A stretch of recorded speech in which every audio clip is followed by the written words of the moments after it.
Kumusta mga kasaliksik? Ang mga huling kaganapan sa Taiwan at ang patuloy na pangtutok ng mga bansang may malalim na interes sa rehiyon ay nagbigay daan sa isang makapangyarihang pag-usbong ng militarisasyon sa buong Indo-Pacific, habang ang China ay nagpapakita ng mas matinding postura sa kanyang layunin na makamit ang complete unification sa Taiwan.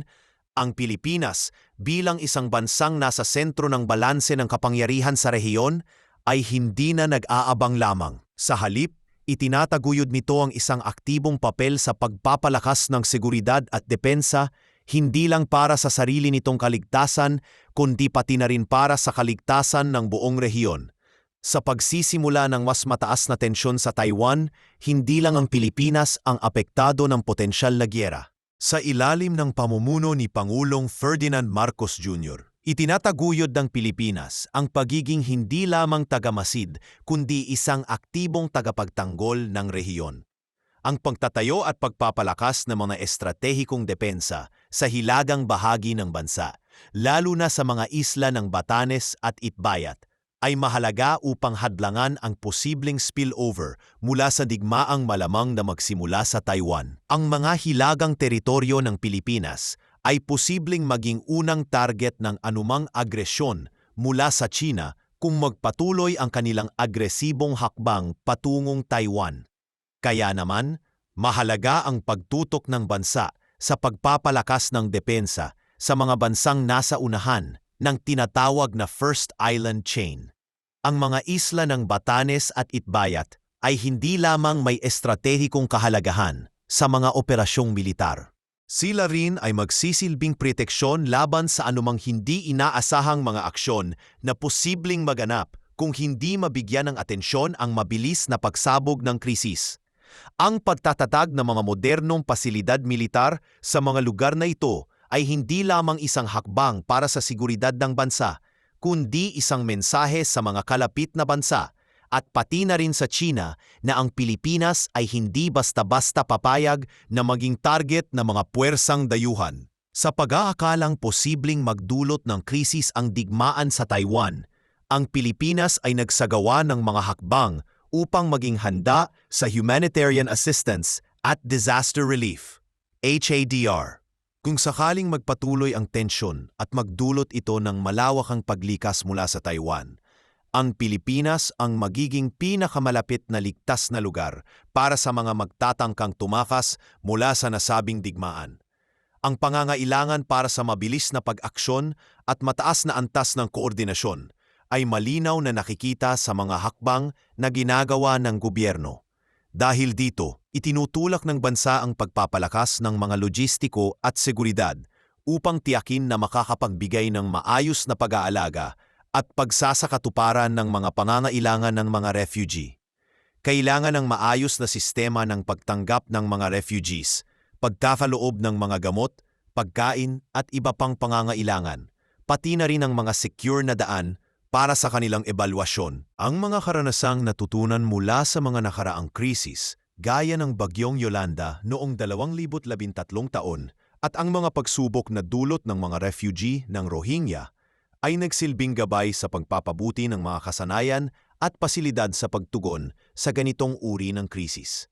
Isang mahalagang bahagi ng proyektong depensang ito ay ang pagpapalakas ng maritime domain awareness, partikular sa Luzon Strait, na nag-uugnay sa Taiwan at Pilipinas. Sa naturang lugar, makikita ang isang mabilis na pagtaas ng panganib hindi lamang mula sa mga aktibidad ng militar kundi pati na rin mula sa mga ilegal na galaw sa karagatang teritoryo, gaya ng smuggling, hindi autorisadong paggalaw ng mga sasakyang pandagat, at iba pang uri ng panghihimasok sa mga kritikal na ruta ng kalakalan. Sa pagpapalakas ng presensya ng hukbong dagat ng Pilipinas at ang pagpapakilala ng mga modernong sistemang ng radar at surveillance, layunin ng bansa na tiyakin ang kaligtasan ng mga tubig na ito at tugunan ang anumang ilegal na aktibidad na maaaring magdulot ng banta sa pambansang interes. Ang kasalukuyang sitwasyon sa Taiwan ay hindi lamang isang usapin ng teritorial na depensa. Isa rin itong malupit na pagsubok para sa pamahalaan ng Pilipinas na may higit sa 200,000 Pilipinong nagtatrabaho sa nasabing bansa. Ang isang digmaan sa Taiwan ay magdudulot ng matinding panganib sa buhay ng mga Pilipinong nandyan. Dahil dito, itinutulak ng pamahalaan ang paghahanda ng isang komprehensibong plano ng paglilikas ng mga mamamayang Pilipino mula sa Taiwan. Sa ganitong sitwasyon, hindi lang sapat ang military readiness. Ang pagiging handa sa paglikas ng mga Pilipino ay nangangailangan ng maingat na koordinasyon ng mga ahensyang pangkaligtasan at mga logistik upang matiyak ang ligtas na pag-alis ng mga mamamayan mula sa pinakamapanganib na lugar patungo sa mas ligtas na mga teritoryo sa Pilipinas. Ang mga hakbang na ito ay isang malupit na indikasyon na ang Pilipinas ay hindi magpapatalo sa isang pagkakataon na magdudulot ng panganib sa kanyang soberanya. Sa mga modernong kagamitan, estratehikong lokasyon at mga hakbang sa pagtugon sa krisis, ang Pilipinas ay nagsusulong ng isang pambansang seguridad na hindi lamang nakatutok sa teritorial na depensa, kundi pati na rin sa mga humanitarian needs. Ang mga hakbang na ito ay hindi lamang patungkol sa militarisasyon kundi isang tugon sa isang mas malawak na pananaw ng pag-iwas sa anumang banta na makakaapekto hindi lang sa Pilipinas kundi sa buong Indo-Pacific. Sa isang masalimuot na mundo ng geopolitics, ang Pilipinas ay patuloy na magsisilbing isang magiting na tagapagtanggol at katuwang sa pagpapalakas ng seguridad na naglalayong maiwasan ang mga masamang epekto ng posibleng gyera sa Taiwan at matiyak ang katatagan ng buong rehiyon. Habang patuloy na tumataas ang tensyon sa rehiyon, ang Pilipinas ay nagsasagawa ng masinsinang hakbang upang palakasin ang kanilang mga kakayahan sa depensa, hindi lamang para protektahan ang kanilang teritoryo, kundi pati na rin upang makiisa sa mga alyado nitong nagtataglay ng matatag na militar na tulad ng Estados Unidos. Sa gitna ng lumalalang mga banta sa Taiwan, naging mas pressing ang pangangailangan para sa modernisasyon ng mga kagamitan at pasilidad ng militar ng Pilipinas. Ang pagkakaroon ng mga advanced na teknolohiya at ang pagpapalakas ng relasyon sa mga estratehikong alyado ay hindi lamang hakbang para sa isang matibay na depensa, kundi isang pahayag ng dedikasyon ng Pilipinas sa seguridad ng buong Indo-Pacific. Sa ilalim ng kasalukuyang administrasyon, ang pagpapalakas ng mga pasilidad militar sa hilaga ng Pilipinas ay isang pangunahing hakbang sa pagtatayo ng isang matibay na depensa. Lalo na sa mga lugar ng Batanes, Itbayat at Cagayan, isinasagawa ang mga makabagong proyekto upang palakasin ang mga airfields, naval ports at iba pang mahahalagang infrastruktura ng depensa. Ang pagpapalawak ng mga pasilidad na ito ay hindi lamang nakatuon sa pagpapahusay ng kakayahan ng Pilipinas sa pagtugon sa mga banta sa kanyang teritoryo, kundi pati na rin sa pag-aasikaso ng mga posibleng humanitarian missions at mabilis na paggalaw ng militar sa oras ng pangangailangan. Ang pagsasaayos ng mga naturang pasilidad ay nagbibigay ng kakayahan sa Pilipinas na mag-deploy ng mga tropa at kagamitan sa pinakamadaling panahon. Ang modernisasyon ng mga military base sa hilagang bahagi ng bansa ay hindi lamang isang pagsasakatuparan ng pangako ng gobyerno na protektahan ang teritoryo nito, kundi isang hakbang na magsisigurado sa kaligtasan ng mga mamamayan at mga kabuhayan sa oras ng pangangailangan. Mahalaga ang papel ng Estados Unidos bilang pangunahing alyado ng Pilipinas sa pagpapalakas ng depensa. Ang Balikatan Exercises, isang serye ng mga joint military training na isinagawa ng Pilipinas at Estados Unidos, ay nagbibigay ng isang mahalagang pagkakataon upang mapabuti ang interoperabilidad ng mga puwersa ng dalawang bansa. Ang mga drills na ito ay tumatalakay sa iba't ibang aspeto ng depensa tulad ng maritime security, amphibious assaults, at disaster relief operations. Ang pagsasagawa ng mga ganitong joint exercises ay nagpapalakas sa mga alyansa at nagpapakita ng pagtutulungan ng dalawang bansa sa mga kritikal na issue ng seguridad sa rehiyon. Noong 2023, ang Balikatan Exercises na isinagawa sa hilagang bahagi ng Pilipinas ay pinangunahan ng higit sa 17,000 tauhan mula sa parehong mga puwersa ng Pilipinas at Estados Unidos. Ang mga pagsasanay na ito ay nagsilbing platform upang magsagawa ng mga senaryo na maghahatid ng mga aral ukol sa coastal defense at pagtulong sa mga tao sa oras ng sakuna. Ang mga drills na ito ay nagpapakita ng kahalagahang ng isang pinag-isang puwersa upang matugunan ang mga banta sa seguridad ng rehiyon, partikular na sa mga lugar na malapit sa Taiwan Strait, isang potensyal na pinagmumulan ng kaguluhan. Isang mahalagang aspeto ng modernisasyon ng sandatahang lakas ng Pilipinas ay ang pagpapalakas ng kanilang kakayahan sa paggamit ng makabagong teknolohiya at kagamitan.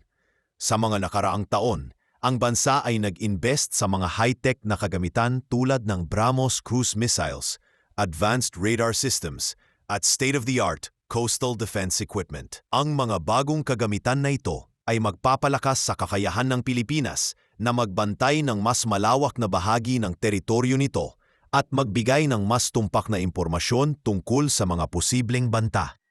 Ang mga radar systems na ito ay nagpapahintulot sa Pilipinas na subaybayan ang mga galaw ng mga barko at iba pang sasakyang pandagat sa malalayong bahagi ng kanilang karagatang teritoryo. Ang pag-upgrade ng kanilang surveillance and reconnaissance systems ay nagbibigay ng malaking kalamangan, lalo na sa mga oras ng krisis, upang maagapan ang mga posibleng banta bago pa man ito makapinsala. Ang mga makabagong teknolohiya ay hindi lamang para sa reaksyon sa mga banta. Ito ay isang hakbang upang maiwasan ang mga hindi inaasahang insidente na maaaring magdulot ng kaguluhan sa rehiyon. Ilang bahagi ng mas malawak na estratehiya ng Pilipinas, ang pagpapalakas ng mga alyansa ay nagsisilbing isang matibay na hakbang upang matiyak ang pangmatagalang seguridad ng bansa. Habang patuloy ang tensyon sa rehiyon, ang pagpapalakas ng relasyon sa mga kaalyadong bansa gaya ng Japan, Australia at iba pang mga bansang miyembro ng ASEAN ay kritikal. Sa pamamagitan ng pagpapalawak ng mga alyansa at pagkakaroon ng mga joint military operations, ang Pilipinas ay nagbibigay ng mga hakbang upang mapanatili ang balanse ng kapangyarihan at kontrahin ang agresyon sa Indo-Pacific. Ang mga bansa tulad ng Japan at Australia ay nagsisilbing mga kasamahan ng Pilipinas sa pagtatanggol ng mga mahalagang strategic waterways sa rehiyon, kabilang na ang Luzon Strait. Ang pagkakaroon ng intelihensya at teknolohiya sa pagitan ng mga alyado ay nagpapalakas sa kakayahan ng Pilipinas na magtulungan at magbigay ng mas matibay na depensa laban sa anumang paglabag sa kanilang teritoryo. Ang pagkakaroon ng pagkakaisa sa pagitan ng mga alyado ay nagpapalakas sa posisyon ng Pilipinas bilang isang mahalagang tagapagtanggol sa Indo-Pacific. Bagaman ang modernisasyon at pagpapalapas ng mga pasilidad at kagamitan ay isang hakbang patungo sa isang mas matibay na depensa, ang Pilipinas ay nagsusuling din ng mga hakbang na magpapalakas sa kanilang tropa. Ang pagsasagawa ng mga joint training exercises kasama ang Estados Unidos ay hindi lamang nakatutok sa pagpapahusay ng kagamitan, kundi pati na rin sa pagpapalawak ng kakayahan ng kanilang mga sundalo. Ang mga pagsasanay na ito ay nagbibigay ng pagkakataon para sa Pilipinas at Estados Unidos na magsanib puwersa at magsagawa ng mga operasyon sa magkakaibang sitwasyon ng giyera, mula sa maritime defense hanggang sa amphibious assault operations. Sa pamamagitan ng mga hakbang na ito, ang Pilipinas ay nagsusulong ng isang matatag na depensa na hindi lamang nakatuon sa mga banta mula sa China, kundi pati na rin sa mga potensyal na kalamidad o krisis na maaaring magdulot ng malawakang epekto sa rehiyon. Ang pagtataguyod ng matibay na depensang militar, pag-upgrade ng mga kagamitan, at pagpapalakas ng alyansa sa mga kaalyadong bansa ay mga hakbang na magbibigay sa Pilipinas ng mas mataas na kakayahan sa pagpaprotekta ng kanilang mga interes at pagpapalakas ng seguridad ng buong Indo-Pacific. Ang Pilipinas ay patuloy na nagiging isang aktibong lider sa pagpapalakas ng seguridad sa rehiyon. Sa pamamagitan ng mga hakbang na ito, ang bansa ay nagsusulong ng isang mas matibay at modernong sandatahang lakas upang matiyak ang seguridad at kaligtasan ng kanilang mamamayan laban sa mga tumitinding banta sa buong Indo-Pacific. Habang patuloy na lumalala ang tensyon sa Taiwan, ang Pilipinas ay nahaharap sa matinding hamon hindi lamang sa aspeto ng seguridad, kundi pati na rin sa diplomatikong at pang-ekonomiyang aspeto. Ang mga hakbang ng bansa upang palakasin ang depensa nito ay nakaharap sa ilang mga pagsubok, partikular sa usaping gastusin, ang pampublikong opinyon at ang mga reaksyon ng mga bansa sa paligid. Sa mga hakbang na ito, ang Pilipinas ay nagsusulong ng mga patakaran na hindi lamang nakatuon sa militarisasyon, kundi pati na rin sa mga pagsisikap na mapanatili ang balanse sa relasyon nito sa mga kalapit bansa, lalong-lalo na sa China, habang pinapalakas ang mga alyansa sa mga kaalyadong bansa tulad ng Estados Unidos at Japan. Ang pagpapalakas ng kapasidad ng militar ng Pilipinas ay nangangailangan ng malaking halaga ng pondo na maaaring makaapekto sa mga pangunahing sektor ng ekonomiya tulad ng edukasyon, kalusugan at pagpapabuti ng kondisyon ng buhay ng mamamayan. Sa mga nakaraang taon, ang Pilipinas ay nagtaas ng hindi bababa sa 15% sa kanilang defense spending upang matugunan ang pangangailangan para sa modernong kagamitan at pagpapalakas ng mga military bases. Gayunpaman, ang mga karagdagang gastusin para sa pagtatanggol ay may epekto sa pang-ekonomiyang kalagayan ng bansa. Ang pagkakaroon ng mga bagong pasilidad militar at kagamitan ay isang magandang hakbang sa pagpapalakas ng depensa, ngunit ang talong ay paano masisiguro ng gobyerno na hindi maaapektuhan ang mga pangunahing programa para sa mga mamamayan. Ang pagbabayad ng mga utang, ang patuloy na pagpapabuti ng infrastruktura, at ang pagkakaroon ng tamang mga pondo para sa mga programang panlipunan ay mga isyong kailangang isaalang-alang habang ang Pilipinas ay nagsasagawa ng pagpapalakas ng kanyang mga puwersa. Ang balanseng pamamahagi ng mga yaman ng bansa ay mahalaga upang mapanatili ang suporta ng publiko sa mga hakbang na ito, lalo na't ang mga tao ay madalas na mayroong mas malalaking pangangailangan sa aspeto ng edukasyon at kalusugan kaysa paglago ng kapasidad militar. Bilang bahagi ng mas malawak na estratehiya ng Pilipinas, ang diplomatikong relasyon nito sa mga kaalyadong bansa ay isang mahalagang aspeto. Habang pinapalakas ng Pilipinas ang kanilang depensa laban sa mga posibleng banta mula sa China, ang mga alyado nitong tulad ng Estados Unidos, Japan at iba pang mga bansa sa ASEAN ay may malaking papel sa pagtulong upang mapanatili ang balanse ng kapangyarihan sa rehiyon. Ang relasyon ng Pilipinas at Estados Unidos ay naging mas matibay sa pamamagitan ng mga joint military exercises at bilateral na kasunduan sa pagtatanggol. Ang mga ito ay nagsisilbing hakbang upang patibayin ang depensa ng Pilipinas sa harap ng lumalalang tensyon sa Taiwan Strait at South China Sea. Sa kabila ng matibay na alyansa sa Estados Unidos, ang Pilipinas ay kailangang mag-ingat sa posibleng epekto nito sa relasyon nito sa China, na isang pangunahing kasosyo sa kalakalan. Ang China ay patuloy na naglalabas ng mga diplomatikong protesta laban sa mga hakbang na itinataguyod ng Pilipinas kasama ang Estados Unidos. Ang mga diplomatikong hakbang na ito ay mahalaga upang mapanatili ang mga ugnayan sa mga bansa na may mataas na ekonomiyang ugnayan sa Pilipinas at hindi magdulot ng hindi pagkakaunawaan na maaaring magresulta sa isang hindi inaasahang pag-igting. Habang ang Pilipinas ay nakikipagtulungan sa mga pangunahing kapangyarihan sa rehiyon tulad ng Japan at Australia, ang ASEAN ay may malaking papel sa pagtiyak ng regional stability. Ang mga bansa sa ASEAN ay kinikilala ang Pilipinas bilang isang mahalagang bahagi ng kanilang kolektibong depensa laban sa mga banta mula sa China at iba pang agresibong hakbang sa Indo-Pacific. Ang pagpapalakas ng seguridad sa rehiyon ay nakasalalay hindi lamang sa malalaking alyansa, kundi pati na rin sa pagkakaroon ng mga matibay na regional partnerships. Ang mga bansang tulad ng Vietnam at Malaysia ay mayroong malaking interes sa pagpapanatili ng balanse sa mga critical na waterway tulad ng Luzon Strait at mahalaga ang koordinasyon ng Pilipinas sa kanila upang matiyak ang kaligtasan ng rehiyon. Sa kabila ng mga pagsusumikap na ito, ang mga alyansa ng Pilipinas ay hindi laging madali. Ang pagkakaroon ng matibay na depensa ay maaaring magdulot ng tensyon sa mga kalapit na bansa. At ito ay nagpapakita ng kahalagahan ng isang masusing balanseng diskarte sa diplomasya. Dapat tiyakin ng Pilipinas na ang mga hakbang nito ay hindi magdudulot ng hindi pagkakaunawaan, ngunit magiging bahagi ng mas malawak na pagbuo ng kapayapaan at katatagan sa rehiyon. Habang ang Pilipinas ay nagsasagawa ng mga hakbang upang mapabuti ang depensa nito, may mga hamon na kinakailangang harapin, hindi lamang mula sa mga kalaban, kundi pati na rin mula sa mga internal na issue. Ang pagpapalakas ng depensa ay nangangailangan ng malalaking pondo at ang mga yaman ay kinakailangan upang mapagtulungan ang mga ganitong layunin.